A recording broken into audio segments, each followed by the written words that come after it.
Dünya gördüğünüz kadar değil. Çok azını görüyorsunuz. Müsaade edin, gördüğümüz ve bildiğimizi biraz paylaşalım. Biraz inanırsanız, biraz paylaşırsanız, başka şeyleri görmek sizin için de mümkün olur. Çünkü bizdeki imkanların hepsi sizde de var. Bir şeye şartlanırsanız, o şartlandığınız şeyin içinde ömrünüz geçer.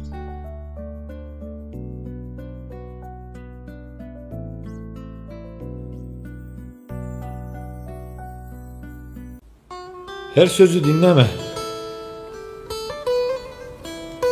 Yalancı çoktur.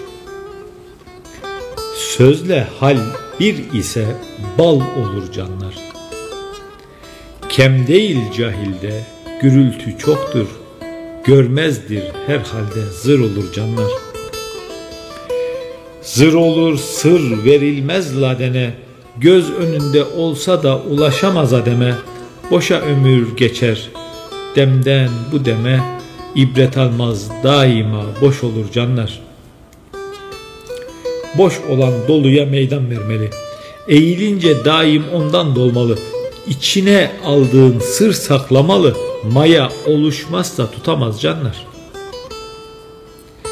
Tutup destini demanını bir gör. Alemde emin ol gerçeğin nur gör. İkrar ver hak yolda kendini var gör.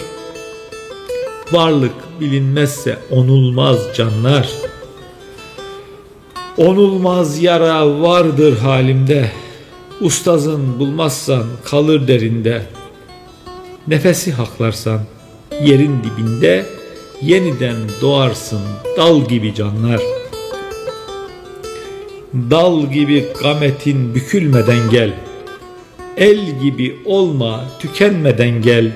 Kendine ruhunu rehber yapıp gel. İstikamet haktır, nur olur canlar. Nur olan hakkı gösteren olur. Cemale dolar, cemalde durur.